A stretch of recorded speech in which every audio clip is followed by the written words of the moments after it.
Okay, this video is to how to get surround sound monitoring going on here with the S6 and Control-C. I'm essentially following this piece of paper here. There's also another piece of paper taped to the top of the Blu-ray that tells how to get the Blu-ray to work, but this video is basically the same for both. Whenever you're doing surround sound in Control-C, you are not using the central station. Turn it down. Please turn it down. You're not using the stereo speakers. You're using the smaller Genelecs. Okay, what do you need to do to make this work? Please follow the instructions very carefully, and this will work. I will do my best to make a video that does the same right now.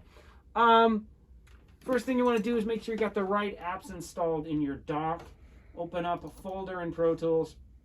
You may have already done this, I don't know, but drag that Xmon app there in the applications folder down to your dock and drag the WS Control app down to your dock. I've already done this.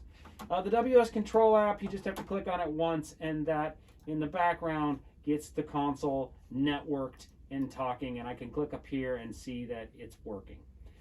The other one is what we need for surround sound monitoring.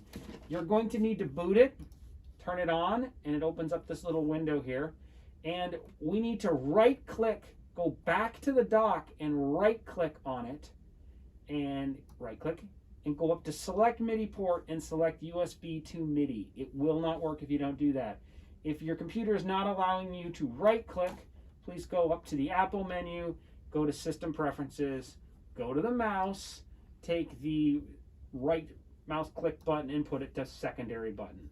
Once you've done that, you can right click and do what I just showed you how to do, which is make this go, hello, that was select MIDI port. Okay, good. So we've done that. At this point, launch up Pro Tools if you got it going. If you're doing the Hybrid Mix Lab, surround mix, this is probably already set up for you, but if you do need to set this up, you're going to have to play with your I.O., perhaps. This just gets into an interesting world with I.O. I'm going to delete all I.O. like I would normally do, and I'm going to quickly set up a 5.1 setup. This is kind of new and different, but down here under default format, it often lives in stereo for our music projects. Switch this to 5.1. Now when you hit default, it will actually create a 5.1 output setup in Pro Tools. Go over to bus, hit under bus, hit default, and now we've got a whole bunch of mixes. There's more to this than that. Mike Hambrock will teach you more in the advanced post classes how to handle this, but that's at least setting it up. Now, if I make a track and I make a 5.1 track, I will actually have a 5.1 track, which is kind of cool.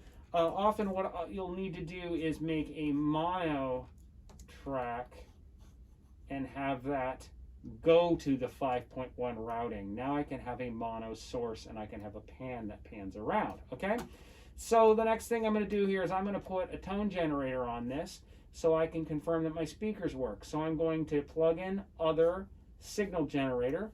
At this point, I know it's spitting out 1K. I can see it there. I'm going to go down here, and I can actually see it's coming out of Pro Tools. And if I move my pan around, I'm going to watch down there and see it changing in the meters on my I.O., and I know that it's working. Okay, cool. So I know that Pro Tools is outputting this panning tone.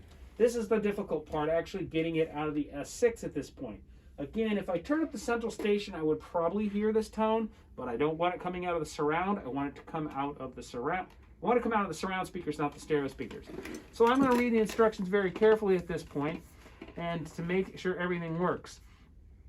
Please leave Pro Tools and go to the Xmon. And you need to lock Pro Tools to the Xmon, and this is the kind of confusing step.